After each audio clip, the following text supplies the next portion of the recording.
Good Friday morning.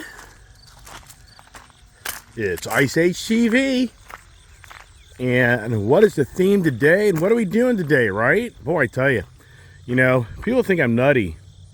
I don't blame them. But it's so funny how I've gotten rid of so many cars, but yet I know I'm nutty. And do I get rid of more cars? I tell you, people on the surface look at me one way, but deep down do they understand who I am in another way? Look at this Ram truck. Is this thing just badass? I mean, come on. This is just such a cool truck. And that's just the problem with me in my life. I see something that's really cool, I really like it, then I'm just getting it. I mean, I just get it. Does it make sense? I mean, do I dump my Fords and have this? I mean, the Raptor? Yeah, love my Raptor. Can't see me part with that. Could I part with my Tremor truck for that? It's possible. I mean, F-250 truck's sweet. It's huge money. And that's what's so interesting about who I am in life, because if you watch my channel, I'm a guy that gets really cool stuff, but then I let it go. And there's so many people in this world that I know personally that they get something and they never let it go. And that's always been my challenge throughout my whole life. Even as a young kid, buying dirt bikes, motorcycles. It's just everything I've ever owned in my life. I'm the type of guy, I buy something, I get the thrill out of it, and then I'm like, I'm done. I'm moving on. But what's kind of interesting here for me as well is this Bronco, I'd have a hell of a time letting this go. This is just such a practical, good vehicle. So that's a hard decision. I mean, I just would think that would be I think this is just, this borderline, if I had no cars, this could be my car. I was at one stage, but realize it or not, I went broke back in 2008, and I was down to 2 cars. I mean, I'm not lying. I had a Toyota Tundra, and I had an FJ Cruiser. The gentleman that works me bought my FJ Cruiser. And my wife, it was just a bad time. I'm just telling you. I've been through this incredible economy. I know people, it's my YouTube channel, and I think this guy, he goes off on how the country's in a crash. I gotta tell you, if so many analysts say, no, this isn't 2008 all over again, and you weren't the guy that got burned. I'm the guy that got burned big time. You have no idea how I went a different direction in my life. Where's all your brothers and sister? Where's everybody? My kid has Fridays off in college, so other dogs are hanging out inside expecting to be fed. Willie Pilly's my buddy, and he's hanging out with Daddy. To the office. So yeah, for me, I've gone through incredible challenges in my life financially, and people say, well, I wonder why that is, right? The way your habits are of you buying cars all the time and your addictions, yeah, there's no doubt. That has created problems, but at the same time, there's a lot deeper things than that. And that's what I was wanting to kind of talk about, because on my YouTube channel, I get some, comments, and everything's been great, which I appreciate that. Everybody's been very nice, so that's very nice. I appreciate it, because it'd be very easy on the other side of this camera for someone to really go off. And I get all that. But that's not my intentions. My intention is just to show you how crazy I am. And yeah, maybe you shouldn't follow me. You shouldn't. You want money in your bank account? Don't do what I do, because it doesn't put money in your bank account for what I do. It takes money out of your account. But for me, I'm a guy that just likes to live on the wild side of the motor, the car addictions. And so going back to 2008, I was down to 2 cars. And that was the first time, believe it or not, since the 90s, I've always have had, 2 cars minimum. And then I had like 6, 8 cars all the time. I mean, I always had 6 to 8 cars. I just, all through 90s, 2000, wasn't until 2008 that I went down the drain with the whole economy. And people hearing me talk on my channel about this country's direction, and I hear you loud and clear. It doesn't seem that things are really that radically changing. And that's the danger, because in 2004, 2005, I would drive around, and everywhere I went, it was the same story. People lined up to buy, the toys. People lined up buying motorcycles, boats, RVs, cars, houses going for insane prices. I mean, and so to the point, in 2005, I convinced myself to go off and try to start up a trailer business, a trailer sales business where I would be selling trailers, utility trailers, cargo trailers, car hauler trailers. And that was my vision, that I could kind of pull that off, make that work. Well, I met another guy that kind of turned that idea into then making it a trailer and a lawn and garden equipment dealership, which that was a mistake, because that is what got me. The trailer business I could have set up on the side of a road where I live up the road here very easily, and I could have done that with not a lot of capital, not a lot of exposure, and it would probably have been the better direction for me to go. But I met another guy, a real estate guy, that older gentleman, and he got me heck bent on opening up a full service. I'm talking like the John Deere, it's the Coyote tractors. Anybody here ever heard of a Coyote or a Bobcat? I was a dealer for the Coyote brand product that's out of South Korea, competitor to Kubota. So I ended up buying out a lawn and garden business guy out of his home that already had the experience of running a service end of lawn and garden, fixing equipment. And so I bought him out, and I opened up a big shop, even though the original plan was for me and another gentleman to do what I'm speaking of. But he was just dragging his feet, and he would never move forward. So I got sick of it. After 2005, after a year of talking to him, and it wasn't meant to be. And I'm just too who I am. I'm just too independent. Very challenging for me to have another partner because I'm just too independent. So in 2006, I worked my tail off, and I literally pulled off opening up a really nice lawn and garden equipment business in April of 2007.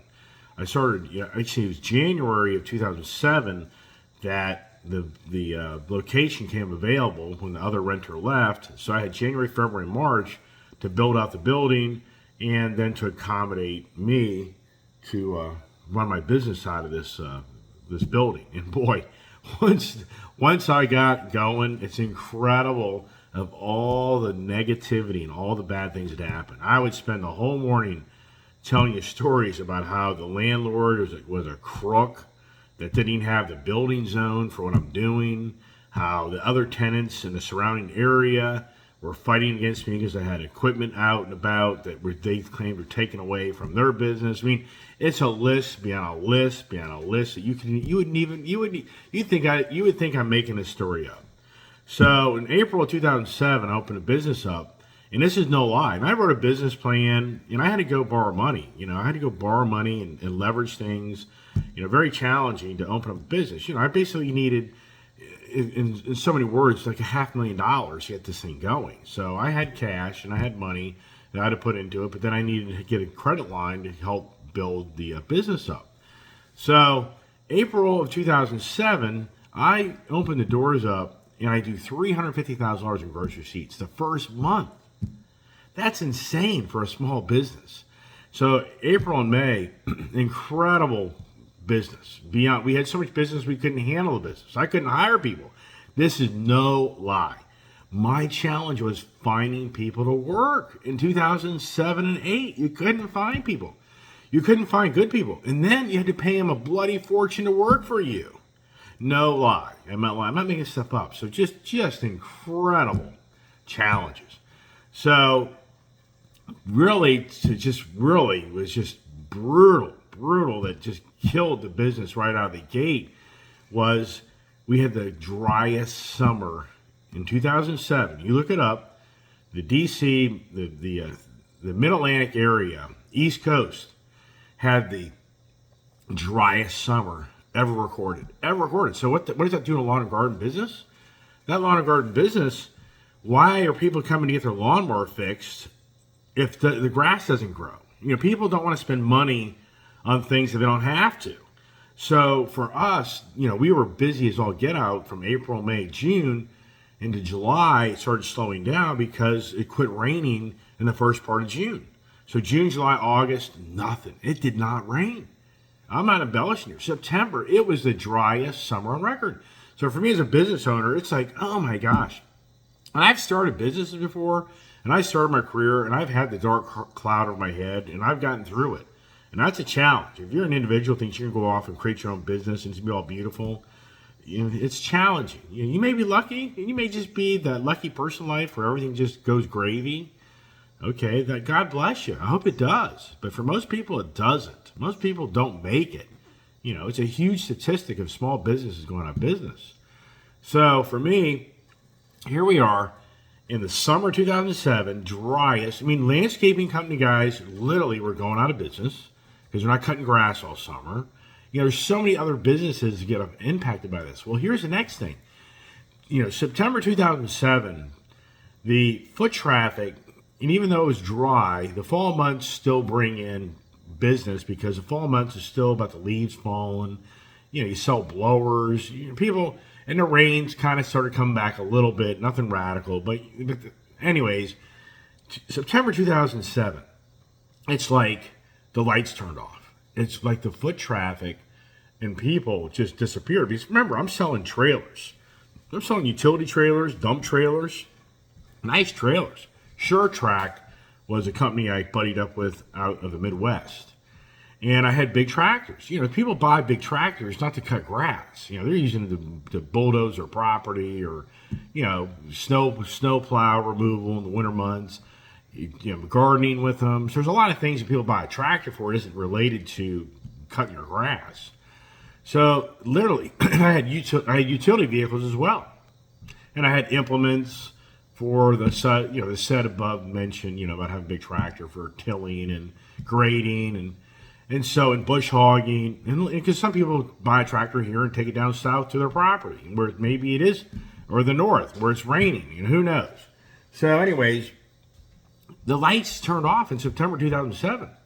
So the foot traffic business really went down dramatically. So now it's like, what the heck's going on? So now you go to October. We had okay. It was a little busier, but not much. November, wow. The lights turned off. So their business, what I did is I did a whole business model. And you have to run these dealerships, motorcycle dealerships, car dealerships, lawn and garden. You basically run off the back end to run the business. The service side is what makes the money. And then the sales side is the gravy train of your profits. So for anybody that goes to these car dealerships, motorcycle dealerships, it's the back end that's carrying the dealership. It's not the motorcycle sales or car sales. That's the gravy money. So for me, I had a whole business plan, and I had a gentleman that owned the lawn and garden equipment business for his whole life, and we talked about the numbers, and we've stayed very conservative. And so we had, 3 techs, pumping out X amount of billable labor every day and billable parts to fix machines. So when people are using machines, you got machines to fix. And people use machines, you don't. So what happened in November is the repair side just went to the toilet. So now, this is no lie. That business between payroll, I had 10 people on payroll, I had rent on a building, and I had 2 rollback trucks to cart trucks up and down, or cart equipment up and down the road, pick up people's equipment, bring it back. And so now, in November, I'm writing a check to carry the business because I needed $44,000 a month just to keep the doors open. So I needed profit, $44K. People are like, $44K? Yeah, well, take 10 people. If you pay 10 people just $3,000 a month, you're telling me you're going to find somebody to work for $30,000 a year for you? No. Hell no. You're going to be paying people more like 50, 60, 70 grand a year. Not everybody. But so the whole point is, so now I'm having to round up money and drain my bank account to carry the business, where I'm going to have to dump 10 grand in one month, 20 grand another month. Well, we get into December, it's a known fact for that industry, usually November, December, January, into February, the slowest months of the year. So now there's 4 months of slowness. So now for me, I already know I'm going to be shoveling money in this business to keep it going because it's a brand new business. So now we get into to March. Now we're into March. And March usually is the month where people start getting their equipment tuned up, fixed, ready for the spring cutting, and spring is around the corner. So March, not a lot of business, a little bit, the business not carrying itself. So I'm writing a check to continue to keep the building open and the people employed. Because you can't let go of people, because here's the challenge. I'm going to tell a guy go home and I'm not going to pay for a month. Where's he going? He's gone. And then at that time, people, just like today, were being told you can get a job anywhere you want, demand the money any you want, and it's all beautiful, it's all gravy, blah, blah, blah. Yeah, that was going on. Now you're into April. April should be one of your busiest months. This is no lie. Here's a business that's now 1 year old, and I'm not embellishing here. 1 year old, and our gross receipts was $90,000. So in 1 year, so the first month out, we did $350. A year later, we did $90,000. It's over. So then May, I think we did about 108, maybe. June, maybe we did $100,000, maybe. So now for me, I have now carried a business from basically, November, December, January, February. You're talking now, I've been carrying business 8 months, 9 months. And I just pissed away, basically like $250,000 of just money gone. And I'm selling stuff. I'm selling my own tractor. I'm selling my own utility vehicle. I'm selling things that I have. I'm digging money out of accounts. I'm just going broke beyond broke. So eventually, at some point, you have to look at yourself in the mirror and go, it's over. And that's a very challenging thing, because you're a failure. When you have to look in the mirror and you have to go visit a bankruptcy lawyer, you're a failure. So for me, I didn't know what was going on in the economy. I did not know. I did not know the economy in 2008 was as in bad shape. I didn't know. I knew that the housing market had slowed down, but over above that, I didn't really know or sense that things were radical. So this is now June of 2008, and finally I have to make a decision to go see a bankruptcy lawyer. So the bankruptcy lawyer is in Tysons Corner, Virginia, and it's a lady, and I drive up there, and I meet with the lady lawyer, and to this day, I'll never forget when I walked in that office and her big executive, she's on the 7th floor, the big high-rise building, it's the high-end, which I wanted a good lawyer, so I figured I better spend the money to do it. And here's the thing, just to retain that lawyer, that was $8,000. That was $8,000 for me to retain a lawyer if I want to do this. You're going broke, but they want $8,000 for a business bankruptcy. So now I go, we sit down, we talk, and I wasn't even in the conversation, a few minutes, and she just borderline in so many ways is like laughing about my story, because she says to me, I've seen 10 other people just like you, like in the last day. And I look at her like, I'm saying like, what? What do you, it's like, I see you in stories like yours every day. I'm like, okay. So she's explained to me that the used car dealership guys, the landscape guys, the industry, whatever. She's just telling me like, oh, it's over. The economy's done. So now this is in June. This is in June of 2008. Keep that in mind. If anybody has good memories, June of 2008, this country wasn't going through financial hardships. It was not. So now I have to think about this. So now what I do is I go back to business, and I'm just like, and I have people work for me, and it's just so bad because these are good people, and I'm going to have to let them go. But I'm like, you know what? So I didn't make a decision to file bankruptcy in June. So I'm like, you know what? I'm going to look at all the equipment we have to service, all the tickets, all the stuff sitting here, and I'm going to run the numbers, and I'm going to see if there's a glimmer of hope I can keep this thing going. I didn't want to let it go. I did not want to say I'm done and I failed. I didn't want to do it. So I want another month of trying to keep this business going. It's a glimmer of hope. Even in June of 2008, I'm thinking maybe the economy comes back. Maybe things pick back up. Maybe the rains come in this summer and blah, blah, blah, and things will work out somehow, some way. Okay, by July 4th weekend of 2008, I have to file bankruptcy of the company. I have no choice. I finally looked at my wife one day and I said, I think I'm going to jail. I don't know how this all plays out because I had so much debt that now I couldn't service. I couldn't service my debt anymore. Now it's impacted my family. I take care of my mother and father and my brother and sisters. Yes, I did that and I helped them financially. And now it's just a very sad story. It's sickening beyond sickening. And now I have a 2008 Dodge Charger Super B. Or 2007, whatever it was. I have a Corvette Z06. I have a Hummer H2. I have a Dodge Viper SRT10 truck. I have Mercedes-Benz cars. And so just kind of going back. I have a Ram 3500 Mega Cab Dually, red, beautiful truck.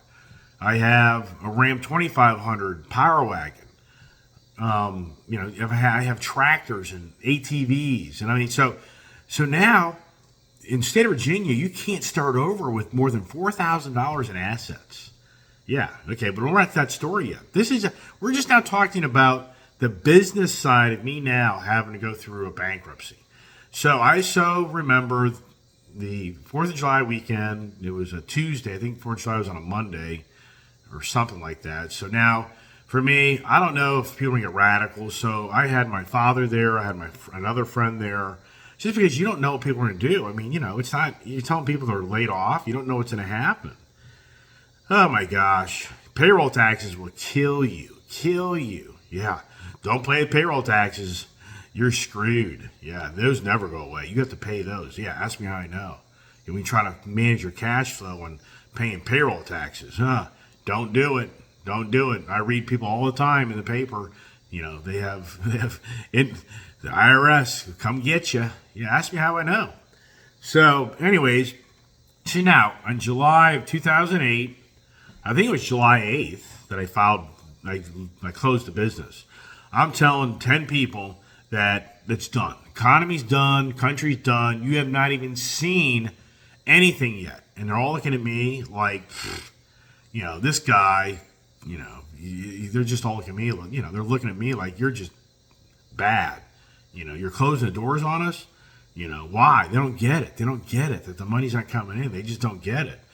So, but at the same time, they do. So I let go of 10 people on July 8th, 2008, and they all thought I was nuts and crazy, telling them that you haven't seen anything yet, which we hadn't. July 2008, the country wasn't in sour, dire straits. It wasn't until 2009. All right, so now I have to go through this whole bankruptcy thing, and oh my gosh, just disgusting. So that bill was close to like 12 or 15 grand. It was all said and done. For my attorney to handle this, which, she did a great job. But here's the thing. It's not over. So once the dust settles of finalizing the bankruptcy of my business, which that took like 3 months, well, now comes the people knocking on my door. Because I personally guaranteed, deals with monies. So now, and I'm not making any money anymore. I've lost all my income. So on my other side, I'm dead in the water paying my own personal debts just for what I had before I even started the business. Oh my gosh. Just beyond believable. So now I have to go see a personal bankruptcy attorney. And the lady that I use, she doesn't do personal. She only does business. So now, unbeknownst to me, remember I said pray for a miracle? I'm just telling you, pray for a miracle in your life. You should pray for a miracle every night. Pray for your friends and family and those who are sick and those who need help. And pray to God for all the things you have. But pray for a freaking miracle. I'm just telling you. Jesus Christ. So now, I got to go visit this guy that's an attorney. And I have to file a personal bankruptcy. Just disgusting. Beyond, you know how big I felt at that time? I felt like that big. Yeah, and people in the community knew what I was going through, so they were laughing at me, making fun of me. I'm not lying to you. I had people just, that guy's such a dumbass. Yeah, see, when you make a ton of money, you're the smartest guy in the world. But when the guy doesn't make a ton of money, he's a dumbass. Oh, it's the worst. People are fooled in today's society that think because somebody has money, they're smart. They're not. They're just lucky, Yes, they're just being at the right place at the right time, right circumstances, and bing, bada, boom. And don't get me wrong, it takes smartness to make things work. But just because somebody has money doesn't mean there's some dynamic, incredible, special person's world. It's the worst. And then there's so many arrogant rich people. It's the worst. I want nothing to do with those people. I wouldn't hang out with them for even you paid me to hang out with them. So here now I'm going through a personal bankruptcy. And I meet this guy, and he's an arrogant SOB lawyer. And borderline, when I go in to meet with this guy, he just lit it up. And borderline just telling me I'm just a dumbass, because I have all these cars and debt and everything else. And he just goes off on me. And it's just borderline, like I just want to get up and say, screw you, and get the hell out of there. But I didn't. Well, come to find out, this guy is the son of the district attorney, or I should say the district sitting judge of the bankruptcy court. Okay, well, remember I've told you some other videos, and what you know, it's who you know. So yeah, so this guy was the biggest a-hole in the world. A-hole, beyond a-hole. You just wanted to get up and knock him out because he just was bad. But at the same time, he's the guy. He's the guy because he knows how to handle this stuff. And his daddy's the big boy. So he knows what to do. So, without getting into all the details, get the right lawyer who knows how to handle things, you'll be all right. So at the end, here's the story. At the end, I went from having like 8, 10 cars down to 2 vehicles. Yeah, 2 vehicles. So I was down to a Toyota FJ Cruiser and a Toyota Tundra. And that's what I go back to earlier about how I was walking around my garage and how, I've been down to just having 1 car. My wife, that was very challenging times. In relationship, when you go broke, see how marriage works out. It's not easy.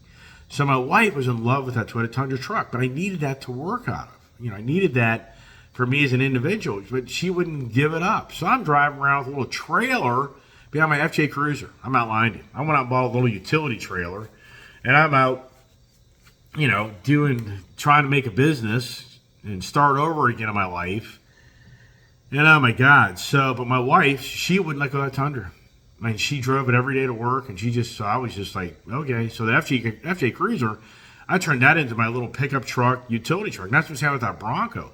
That little Bronco thing, dire straits, you can get creative with that thing. I could drive that thing around, put a trailer behind it, and there you go. So, so what I'm resonating back to people this morning is I talk about times of change, and for me, sincerely, I hope that things get better. In all reality, I hope things get better and everybody's great. It's not going to do anything for me. It's not going to make me richer for the country to go broke. Nothing will come from that on my end. I just talk about how it's so interesting more than ever. And you know what? Another thing is that those fuel prices, I can still remember going back to my business in the spring of 2008 where it was like $5 for diesel fuel, and my truck would go down to the local gas station I showed you yesterday. It was getting my fuel and my sandwich yesterday morning before I headed out in F-250. That station, I used to buy fuel there, and oh my gosh, we go there, it'd be like a $500 bill. I mean, it was just disgusting. And I can still remember all the analysts talking about the energy prices will not have an impact in this country being healthy or not. I mean, I'm not lying to you. There are financial analysts on TV all the time. No, this energy prices, they will not. This people have money. They can pay for this energy. It's not going to be a big deal. People have more efficient cars. The housing market's fine. People have incredible value in their homes. Yes. This was being talked in 2008, everybody. Exact same verbiage from people. And then even the point, one guy got on there, I still remember this financial energy expert told everybody, we will have $200 barrel oil and it will never go below $200 barrel. Never will go down below $200. You might as well just get used to it. The $200 barrel oil is here. You're going to be paying $5, $6, $7, $8, $10. It's just the way it's going to be. That's the way it is. I'm not lying to you. This is the conversations I watched on TV. Yeah. So it's so dangerous. You get a person in front of a monitor that gets to be on some prime network and starts telling people stuff, and people believe it. Oh my gosh. So for me, I was one of the suckers that believed it, right? Because I kept on struggling with the business, pissing away, money beyond money to make me go broke beyond broke, to think that maybe it'll recover. No. So that's what you're hearing from me in my videos is this is a guy that got tarnished, beyond tarnished, of what, the media didn't talk about it. Does anyone remember in 2008, the media told everybody that in 2009 that GM would be filing bankruptcy, Dodge would be filing bankruptcy? Ford was very creative. Okay? Ford was basically going bankrupt, but they got very creative. They went for a government loan that was for revitalizing their business model and revitalizing and upgrading their so-called building. All their buildings that they have and make cars. So they got a grant of money from the government to update their manufacturing side. Oh, okay. And meanwhile, they sold off a lot of real estate. So that's why Ford didn't file bankruptcy. But in some words, they did. They just had it kind of worded differently. So another gentleman reached out to me and told me that because I didn't think Ford ever did go through a bankruptcy. And he said, well, borderline they did. They just were creative on how they took money from the government. Yeah, but here's the thing. In 2008, would you ever dream in 2009 that the stock market would drop from 20 to 8,000, 6,000? Nope. Come on. I mean, would anybody in 2008 have dreamed that car dealerships, individual car dealerships, yes, in 2009, 2010 would be shut down?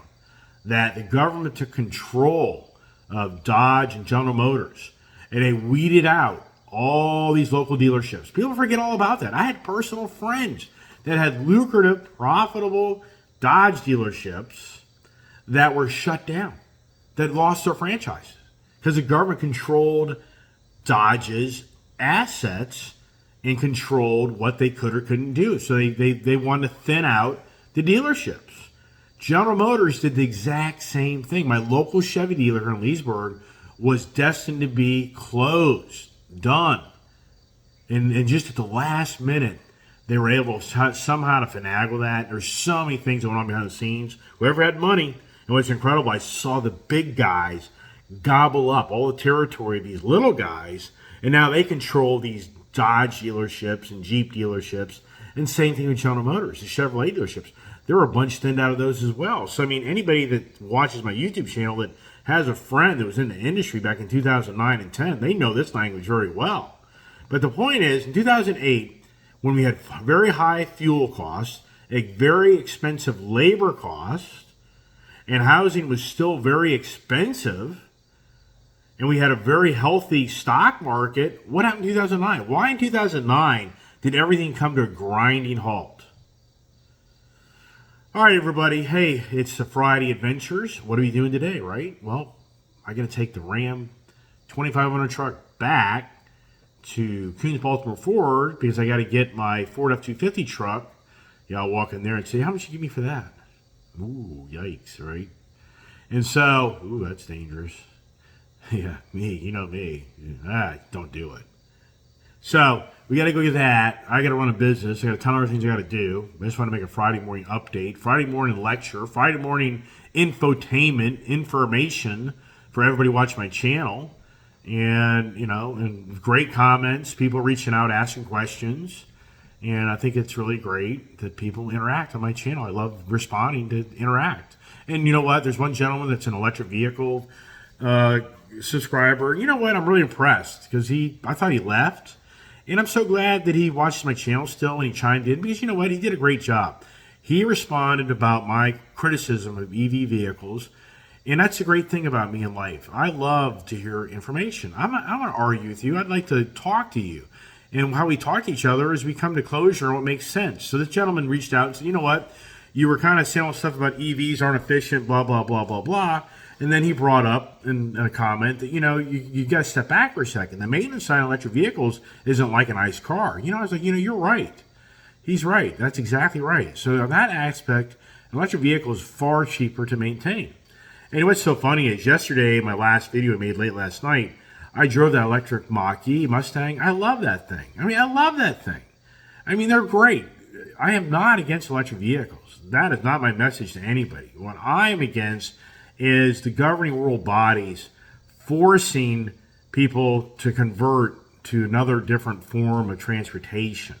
That's what I think's not right. I think that the market should let the people play out, and I think more good comes out of that than the force. It's the force. My experience of life has been when you force things on people, it usually doesn't work out. Yeah, I could get very political on that, what we've witnessed here in the last 2 years of force on people, and how's that played out? Ooh, it's not been good. So for me, I love how this gentleman here is still watching my channel, and and he's being open-minded, and he's giving good comments. He's not arguing by any means. He's just sharing, hey, look at the other side, and he's exactly right. And just for the record, I'm an EV guy. I mean, I'm going to continue to own EV vehicles. I'm not getting rid of mine. I mean, I'm not. I like having an all. Have you noticed that yet? I want it all, right? Hey, everybody, thanks for watching my channel this morning. This is going to be just a separate video from whatever else goes on today. The kid's begging me. She doesn't want to hear that word, but I use that word. I like it. She's begging me. She's begging me to drive that Ram 2500. Yeah. Yeah. Does that 2500 mean the F450 goon away? Another gentleman commented, no, don't get rid of the 450. Oh, who the heck knows? If you watch my channel, who knows what I'm going to do, right? So, hey, everybody, thanks for watching. Keep abreast. More is coming. And God bless and stay safe.